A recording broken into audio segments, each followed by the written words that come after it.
스위스에서 열린 국제 수학 올림피아드 대회가 발칵 뒤집어졌습니다. 당연히 우승을 할 거라고 생각했던 일본 학생들은 좌절하며 사과까지 했다는데요. 세계 최고의 수학 천재들이 모여 두뇌 전쟁을 펼치는 대회에서 과연 무슨 일이 일어났던 걸까요? 이야기 바로 시작합니다. 저는 우리 팀 친구들과 함께 스위스의 거대한 컨벤션 센터에 들어섰어요. 제 이름은 미즈노 타쿠미이고 저는 일본 국내 수학 경시 대회에서 여러 번 우승한 경력이 있어요. 오늘은 국제 수학 올림피아드의 시작이에요. 세계에서 가장 큰 수학 경시 대회죠. 이제 진짜 집중할 시간이야. 저는 옆에 서 있는 류타에게 말했어요. 그리고 완벽하게 다림질된 제 유니폼을 바로 입고 머리가 깔끔하게 빗어졌는지 확인했어요. 1년 가까이 이날을 위해 준비했잖아. 잘할 수 있을 거야. 스스로에게 또 류타에게 말했지요. 류타가 진지하게 고개를 끄덕였어요. 맞아, 중요한 공식은 다 외웠어 우리. 또 모든 유형의 문제를 연습했지. 메인홀은 여러 나라에서 온 팀들로 채워지고 있었어요. 저는 미국 팀이 노트를 보며 상의하는 모습과 독일 팀이 작은 목소리로 이야기하며 심각한 표정을 짓고 있는 것을 볼 수 있었어요. 모두가 이 대회가 얼마나 중요한지 이해하는 것 같았어요. 그런데 한국 팀을 발견하고는 제 눈이 가늘어지는 것을 느꼈어요. 그들은 다른 팀들과 사뭇 달라 보였어요. 그들은 웃고 편안하게 대화하며 마치 휴가를 온 관광객처럼 방 주변을 둘러보고 있었어요. 그들의 리더인 박진우라는 소녀는 얼굴에 편안한 미소를 짓고 있었어요. 벽에 걸린 그림을 감상하기 위해 멈추는 여유 있는 모습을 보며 저는 놀랐지요. 저것 좀 봐. 저는 질투를 느끼며 류타에게 속삭였어요. 그들은 이것을 진지하게 받아들이지도 않고 있어. 그런 태도로 어떻게 이길 수 있을 거라고 기대하는 거지? 류타는 한국팀을 힐끗 바라보았어요. 너무 긴장해서 숨기려고 저러는 걸 거야. 아니야. 저는 팔짱을 끼며 단호하게 말했어요. 연습의 의미로 시험에 참가하러 온 것처럼 보이는데 아마 중간순위 어딘가에 머물게 되겠지. 우리의 상대는 아니야. 저는 그렇게 중요한 대회 전에 그렇게 편안할 수 있는지 이해할 수 없었어요. 개회식에 앉아있는 동안 저는 한국팀을 계속 지켜볼 수밖에 없었어요. 박진우는 이제 팀원들과 대화하고 있었고 가끔 그들 중 한 명이 말한 것에 웃기도 했어요. 그들이 편안해 보일수록 저는 더 신경이 쓰였어요. 제 무릎 위에서 손이 주먹을 쥐었어요. 너 괜찮아? 류타가 제 긴장을 눈치채고 물었어요. 괜찮아. 저는 재빨리 대답했어요. 그냥 어떤 사람들이 대회에 나왔는지 둘러보느라. 여러모로 떨리긴 하네. 올림피아드 감독이 무대에 올라와 모두를 환영했어요. 그는 규칙을 설명했어요. 내일 우리는 4시간 반의 시간 동안 6개의 매우 어려운 수학 문제를 풀게 될 거예요. 100개가 넘는 나라의 팀들이 금메달을 놓고 경쟁하는 것이죠. 문제들은 여러분의 지식뿐만 아니라 창의성과 통찰력도 시험할 거예요. 감독이 말했어요. 최고의 수학자들은 공식을 넘어 문제의 핵심을 볼 수 있지요. 저는 혼자 고개를 끄덕였어요. 저는 7살 때부터 어려운 문제들을 풀어왔어요. 집에 있는 제 방은 수학 트로피로 가득 차 있었어요. 저는 제가 준비되어 있다는 것을 알고 있었어요. 식후에 모든 팀들은 저녁 식사를 위해 카페테리아로 향했어요. 저는 일부러 한국팀에서 멀리 떨어져 앉았지만 방 건너편에서도 진우의 웃음소리를 들을 수 있었어요. 쟤네들은 왜 저렇게 행복해 보이는 거지? 저는 음식을 집으며 중얼거렸어요. 어디 파티라도 온 것 같네. 그날 밤 호텔 방에서 저는 제 노트를 한 번 더 검토했어요. 눈은 피곤했지만 저는 계속 공부하도록 스스로를 밀어붙였어요. 저는 진호와 그의 팀이 준비하는 대신 TV를 보거나 게임을 하고 있을 거라고 상상했고 그것이 저를 더 열심히 공부하게 만들었어요. 진짜 준비가 어떤 것인지 보여줘야지. 저는 마침내 자정에 불을 끄면서 혼자 속삭였어요. 내일 모두가 누가 이길 자격이 있는지 보게 될 거야. 잠에 빠져들면서 저는 우승자 단상에 서 있는 제 모습을 그렸어요. 금메달이 제 목에 반짝이고 있었죠. 제 꿈에서 진호와 그의 팀은 아래에서 우리 팀을 올려다보고 있었지요. 저는 대회 당일 아침 일찍 일어났어요. 제 발이 바닥에 닿기도 전에 제 심장은 이미 빠르게 뛰고 있었어요. 오늘은 제가 어떤 사람인지 모두에게 보여줄 날이었어요. 저는 재빨리 팀 유니폼으로 옷을 갈아입고 필통을 3번이나 확인하며 필요한 모든 것이 있는지 확인했어요. 숨을 쉬어, 타쿠미. 거울을 보며 스스로에게 말했어요. 평생을 준비해온 그날이야. 아침 식사 때 우리 일본 팀은 함께 앉아 있었지만 거의 말을 하지 않았어요. 모두가 앞으로의 도전에 집중하고 있었어요. 저는 토스트를 좋아하는데도 많이 먹을 수 없었어요. 제 위장은 마치 매듭으로 묶인 것처럼 느껴졌어요. 모두 잘 잤니? 우리 팀 리더가 물었어요. 우리 모두는 고개를 끄덕였지만 저는 밤새 뒤척였다는 것을 알고 있었어요. 저는 식당을 둘러보았고 창가 근처 테이블에 있는 한국팀을 발견했어요. 믿기지 않게도 오늘도 웃으며 맛있게 아침을 먹고 있더라고요. 세계에서 가장 큰 수학대회가 시작되려는 순간에 어떻게 그렇게 태평할 수 있는 걸까요? 2시간 후 우리 모두는 거대한 시험장으로 들어갔어요. 수백 개의 책상이 깔끔한 줄로 배열되어 있었고 각각에는 개봉되기를 기다리는 봉인된 시험지가 놓여 있었어요. 저는 지정된 자리를 찾아 책상 위에 연필, 지우개, 자를 조심스럽게 정리했어요. 앉았을 때 제 손에는 땀이 나고 있었어요. 저는 주변을 둘러보고 몇 줄 앞에 있는 박진우를 발견했어요. 그는 창밖의 산을 바라보며 완전히 편안해 보였어요. 그는 심지어 밖에서 본 무언가에 미소를 짓기도 했어요. 이것은 제 피를 끓게 만들었어요. 안경을 쓴 시험 감독관이 앞에 섰어요. 여러분에게는 6문제를 풀기 위해 4시간 반이 주어집니다. 그녀가 말했어요. 지금 시작하세요. 수백 개의 시험지 봉투가 열리는 소리가 방을 가득 채웠어요. 저는 빠르게 문제들을 훑어보았어요. 제 마음이 조금 가라앉았어요. 예상했던 것보다 더 어려워 보였어요. 하지만 저는 그것이 저를 멈추게 할 수 없었어요. 저는 깊게 숨을 들이쉬고 가장 간단해 보이는 첫 번째 문제부터 시작했어요. 저는 첫 번째 문제를 꾸준히 풀어나갔어요. 지난 1년 동안 암기한 공식들을 적용했어요. 제 연필은 단계별로 해결책을 적어나가며 종이 위를 빠르게 움직였어요. 20분 후 저는 첫 번째 문제를 끝내고 두 번째로 넘어갔어요. 세 번째 문제를 풀고 있을 때 잠시 고개를 돌린 사이 박진우를 보았어요. 그는 믿을 수 없이 빠른 속도로 글을 쓰고 있었어요. 그의 연필은 종이 위를 날아다니는 것 같았고 그의 얼굴에는 순수한 집중의 표정이 있었어요. 이전의 무심한 태도와는 완전히 달랐어요. 그는 제가 사용하고 있는 것과 같은 단계별 접근법을 따르지 않았어요.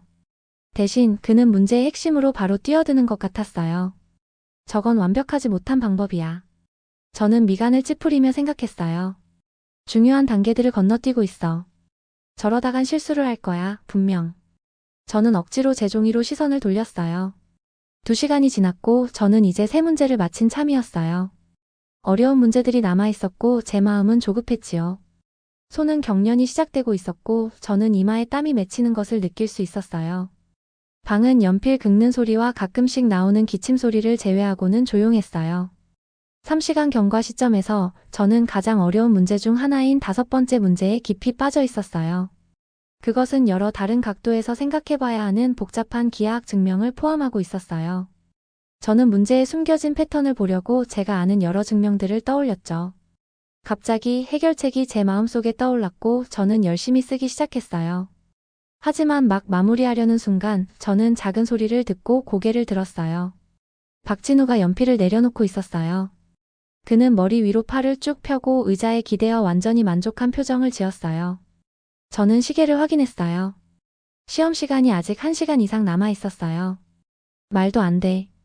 저는 믿을 수 없다는 듯이 생각했어요. 마지막 한두 문제를 포기했을 거야. 하지만 곧 한국팀의 다른 멤버들도 풀이를 끝내는 것을 보았어요. 그들은 대화하거나 소음을 내지는 않았지만 저는 그들이 끝냈다는 것을 알 수 있었어요. 그동안 제 일본 팀을 포함한 대부분의 다른 팀들은 여전히 미친 듯이 작업하고 있었어요. 저는 마지막 문제에 집중하려고 했지만 계속해서 박진우가 신경 쓰였어요. 어떻게 저렇게 자신만만할 수 있을까요?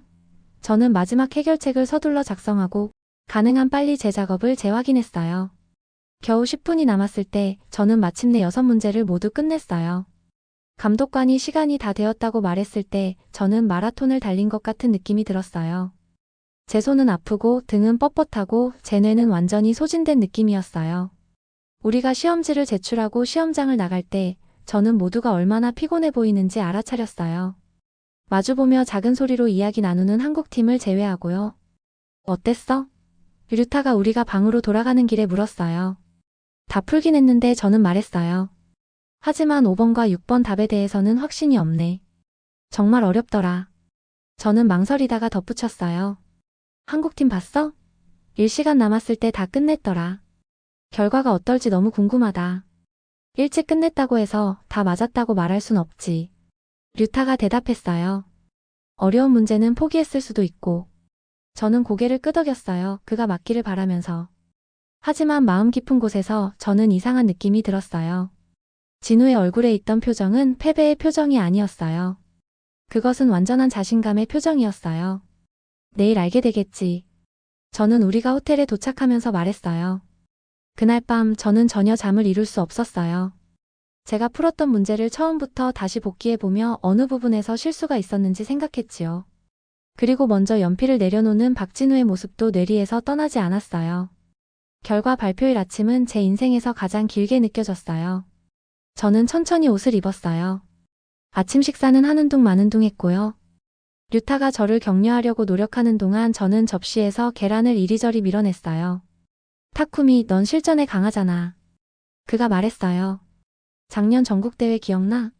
그때도 걱정 가득한 얼굴을 하고는 1등 했었잖아.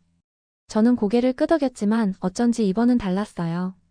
예상치 못한 일이 일어날 것 같은 느낌을 떨칠 수 없었어요. 정확히 10시에 모든 팀들이 메인홀에 모였어요. 모두가 자리에 앉으면서 방은 긴장된 에너지로 윙윙거렸어요. 저는 의자에 똑바로 앉아 자신감 있게 보이려고 노력했지만 제 심장은 너무 세게 뛰어서 모두가 그 소리를 들을 수 있을 것 같았어요. 저것 좀 봐. 류타가 방 건너편을 가리키며 속삭였어요. 한국팀은 여전히 화목하네. 그는 맞았어요. 진호와 그의 팀원들은 조용히 앉아서 서로 말을 나누고 있었어요. 진우는 다른 팀의 경쟁자에게 미소 지으며 손을 흔들기까지 했어요. 회색 머리와 안경을 쓴 나이든 남자인 수석 심사위원이 마이크 앞으로 나섰어요. 방은 즉시 조용해졌어요. 안녕하세요, 여러분. 그가 말했어요. 결과를 발표하기 전에 여러분 모두의 노고와 헌신의 축하를 전하고 싶습니다. 올해 문제들은 특히 도전적이었고 우리는 제출된 해결책들에 감명받았습니다. 저는 바지에 축축한 손바닥을 닦았어요. 빨리 결과를 말해주세요. 저는 생각했어요. 이제 3위부터 시작하여 팀 결과를 발표하겠습니다. 심사위원이 계속했어요. 3위는 140점을 획득한 미국 팀입니다. 미국 팀은 일어나서 환호하고 서로 하이파이브를 했어요. 그들은 3위에 아주 기뻐 보였어요. 저는 자리에서 몸을 바로 세웠어요. 이제 일본이 우승자로 발표될 거라고 확신했어요. 2위는 155점을 획득한 일본 팀입니다. 저는 아주 센 강도로 배를 맞은 것처럼 느껴졌어요. 2위라고요? 어떻게 그럴 수 있지요? 우리는 너무 철저하게 준비했고 모든 올바른 방법을 따랐어요. 저는 기계적으로 팀과 함께 일어나 은메달을 받았지만 내면으로는 충격에 빠졌어요. 그리고 1위는 놀라운 점수 170점을 획득한 한국팀입니다. 한국팀이 무대로 걸어 나오자 군중은 박수갈채를 보냈어요. 박진우는 겸손하게 인사하며 트로피를 받았고 그의 팀원들은 행복해 보였지만 놀라워하지 않았어요. 마치 그들이 이것을 내내 예상한 것처럼요. 저는 믿을 수 없었어요. 제가 얕봤던 팀, 제가 충분히 진지하지 않다고 생각했던 팀이 우리를 큰 차이로 이겼어요. 저는 당혹감과 혼란으로 얼굴이 화끈거리는 것을 느꼈어요. 다음으로 개인 시상이 있었어요. 팀의 2위 결과에도 불구하고 저는 개인 점수로 금메달을 받았어요. 하지만 시상대에 서 있을 때 금메달은 제 목에 무겁게 느껴졌어요. 그것은 제가 꿈꿔왔던 팀 승리가 아니었어요. 저는 역시 금메달을 받은 박진우를 바라보며 분노, 혼란, 그리고 인정하기 싫었지만 약간의 존경심이 섞인 감정을 느꼈어요. 시상식 후 저는 누구와도 이야기하기 싫었어요. 저는 팀에서 몰래 빠져나와 산을 내려다보는 큰 창가 옆 조용한 구석을 찾았어요. 아름다운 전망도 제 기분을 나아지게 하지 않았어요. 저는 패배자처럼 느꼈어요. 우리가 이겼어야 했는데. 저는 주먹을 꽉 쥐며 혼잣말을 했어요. 만약 내가 한국팀을 신경 쓰면서 주의가 산만해지지 않았다면. 금메달 축하해요. 저는 뒤에 서 있는 박진우를 발견하고 돌아섰어요. 가까이에서 보니 그는 제가 상상했던 것과 달랐어요. 그의 눈은 친절하고 사려 깊어 보였고 전혀 거만하지 않았어요. 그래도 저는 화가 나는 것을 막을 수 없었어요. 고마워요. 저는 딱딱하게 말했어요. 한국팀의 승리를 축하해요. 진우는 미소 지었어요. 올해 문제들은 매우 흥미로웠죠. 그렇지 않나요? 저는 특히 기하학 증명이 있는 5번 문제가 좋았어요. 어떻게 그렇게 빨리 풀었어요? 참지 못하고 질문했어요. 저는 당신이 1시간 이상 남았을 때 연필을 내려놓는 것을 봤어요. 진우는 놀란 듯 보였다가 생각에 잠겼어요. 우리 팀은 팀원들이 각각 다른 방식으로 문제에 접근해요. 공식을 단계별로 따르지 않아요. 대신 우리는 패턴을 바로 보려고 노력해요. 하지만 그건 수학 문제를 푸는 올바른 방법이 아니잖아요. 저는 반박했어요. 체계적이어야 하고 모든 작업에는 검산이 필요하며 규칙을 따라야 해요. 같은 답으로 가는 여러 경로가 있어요. 진우는 부드럽게 말했어요. 당신의 방식도 맞아요. 그래서 당신이 금메달을 받은 거죠. 제가 응답하기 전에 류타가 제 옆에 나타났어요. 타쿠미 리더가 10분 후에 모이재. 저는 고개를 끄덕였고 진우는 공손하게 자리를 떴어요. 그가 걸어가면서 저는 혼란스러웠어요. 그는 제가 예상했던 것과 전혀 달랐어요. 예의 바르고 부드러웠으며 상대방을 편하게 해주는 느낌이었지요. 그날 밤 제 방으로 돌아와서 저는 대회 후에 받았던 시험 문제 사본을 꺼냈어요. 저는 진우가 어떻게 접근했을지 상상해 보려고 했어요. 공식을 직접 적용하는 대신 패턴을 찾는 것. 그것은 제가 배웠던 모든 것과 완전히 달랐어요. 저는 책상 위에 나란히 놓인 은색팀 메달과 금색 개인 메달을 응시했어요. 무언가가 제 안에서 변하고 있었어요. 제가 스스로 주위에 쌓았던 확신의 벽에 작은 균열이 생겼어요. 어쩌면 정말 어쩌면 결국 박진우와 그의 팀에게서 배울 수 있는 중요한 무언가가 있을지도 모른다고 생각했어요. 하지만 그 생각은 저를 불편하게 만들었어요. 저는 수년 동안 제 방법을 완벽하게 연습하고 적용해 왔어요. 정말로 더 나은 방법이 있을 수 있다는 것을 받아들일 수 있을까요?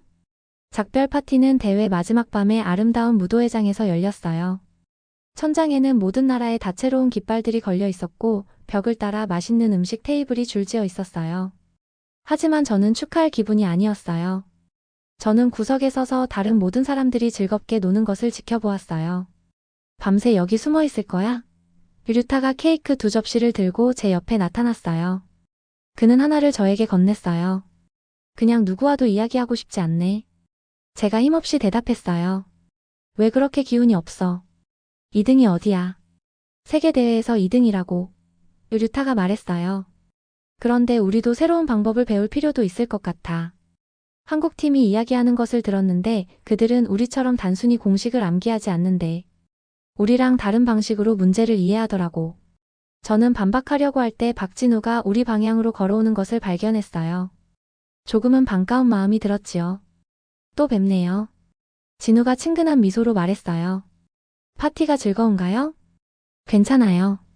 저는 너무 불평하는 것처럼 들리지 않으려고 노력하며 말했어요. 어색한 침묵이 우리 사이에 흘렀어요. 마침내 저는 용기를 내어 결과가 발표된 이후로 저를 괴롭혔던 질문을 했어요. 문제 푸는 방법에 대한 설명을 좀 더 듣고 싶어요. 어떻게 문제를 그렇게 빨리 풀어요? 진우의 눈이 반짝였어요. 정말 알고 싶으세요? 저는 고개를 끄덕였어요. 이쪽으로 오세요. 그는 근처에 있는 빈 테이블을 향해 손짓하며 말했어요. 우리는 앉았고 진우는 주머니에서 냅킨과 펜을 꺼냈어요. 간단한 예시로 보여드릴게요. 그는 냅킨에 복잡한 도형을 그리며 말했어요.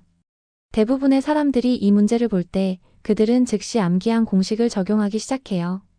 그들은 그것을 단계별로 분해하며 기계적으로 작업해요. 그는 저를 바라보았어요. 그것이 틀린 건 아니에요. 결국 맞는 답에 도달할 거예요. 하지만 우리는 먼저 전체 그림을 보려고 해요. 무슨 뜻이에요? 저는 이제 진정으로 호기심이 생겨 물었어요. 별도의 부분을 보는 대신 우리는 패턴과 연결성을 찾아요. 진우는 도형을 가로지르는 몇 개의 선을 그리며 설명했어요. 때로는 다른 각도에서 문제를 바라보면 해결책이 명백해져요. 진우가 계속 설명하는 동안 저는 더 가까이 몸을 기울이고 있는 저를 발견했어요. 그의 사고방식은 제가 배웠던 것과 너무 달랐어요.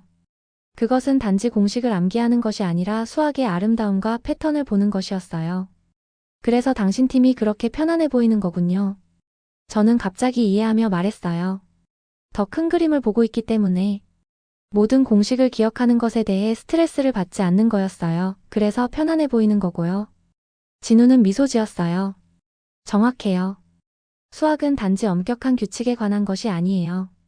창의성과 통찰력에 관한 것이기도 해요. 물론 우리도 기본 공식과 풀이 방법에 대해서 공부를 하지만 그것을 바탕으로 전체를 보는 연습을 꾸준히 한답니다. 그리고 스트레스를 받지 않는다기보다는 이러한 패턴을 찾는 도전을 즐기고자 노력하는 것이죠. 대회가 시작된 이후 처음으로 저는 제 안에서 무언가가 변하는 것을 느꼈어요. 쌓여가던 분노와 좌절감이 사라지기 시작했어요. 그 자리에는 새로운 것이 있었어요. 호기심이었죠. 다른 예시도 보여주실 수 있나요? 저는 물었어요. 진우의 얼굴에는 진정한 행복이 밝게 빛났어요. 다음 1시간 동안 우리는 그 테이블에 앉아 냅킨의 문제를, 그리고 그것들에 접근하는 다양한 방법에 대해 토론했어요. 류타도 합류했고 곧 우리 모두는 아이디어를 공유하고 함께 웃고 있었어요. 진정한 경쟁은 다른 사람을 이기는 것이 아니에요. 그것은 문제를 새로운 방식으로 보도록 자신에게 도전하는 것이에요. 우리 모두 수학을 사랑하기 때문에 여기 있는 거죠, 맞죠? 진우가 말했어요. 저는 천천히 고개를 끄덕였어요. 저는 항상 문제 해결을 좋아했어요. 하지만 어느 순간부터 저는 해결책을 찾는 기쁨보다 경쟁에 더 신경을 쓰고 있더라고요. 내년에. 진우가 말했어요. 어쩌면 우리 팀들이 함께 연습할 수 있을까요? 서로에게 배울 것이 있을 거예요. 며칠 전이었다면 저는 그 생각에 웃었을 거예요. 하지만 지금은 그것이 그렇게 이상하게 느껴지지 않았어요. 파티가 끝나고 모두가 작별 인사를 시작할 때 저는 며칠 만에 더 가벼운 기분을 느꼈어요. 저는 여전히 열심히 일하고 준비하는 것을 믿었어요. 그런 것들은 항상 중요할 거예요. 하지만 어쩌면 창의성과 다른 관점을 위한 공간도 있을지 모르겠어요. 다음 날 아침 우리 버스가 호텔을 떠날 준비를 하는 동안 저는 진우와 그의 팀이 자신들의 버스에 짐을 싣는 것을 발견했어요. 저는 잠시 망설였다가 그들에게 다가갔어요. 작별 인사를 하고 싶었어요. 저는 진우에게 손을 내밀며 말했어요. 그리고 어젯밤 이야기들 고마웠어요. 진우는 따뜻하게 제 손을 잡았어요. 저도 즐거웠어요. 내년 대회에서 당신을 다시 만나기를 기대하고 있어요. 우리 버스가 컨벤션 센터에서 떠날 때 저는 한국팀을 마지막으로 바라보았어요. 진우가 제 시선을 잡고 작게 고개를 끄덕였어요. 저도 고개를 끄덕였어요. 언젠가 친구가 될지도 모르는 두 사람 사이의 간단한 제스처였어요. 저는 좌석에 기대어 눈을 감고 이 대회 동안 배운 모든 것에 대해 생각했어요. 그것은 제가 배울 것이라고 예상했던 것이 아니었어요. 공식이나 기술이 아니라 훨씬 더 가치 있는 것이었어요. 성공으로 가는 많은 길이 있다는 것, 그리고 때로는 가장 예상치 못한 길이 가장 큰 발견으로 이어진다는 것을요. 내년에 진우와의 만남이 기대되었어요. 처음으로 이기는 것만 생각하는 것이 아니었어요. 저는 성장하고 배우고 수학을 완전히 새로운 방식으로 보는 것에 대해 생각하고 있었어요. 그리고 어쩐지 그것이 가장 큰 승리처럼 느껴졌어요. 영상 재미있게 보셨나요? 마음에 드셨다면 구독과 좋아요 부탁드리겠습니다. 감사합니다.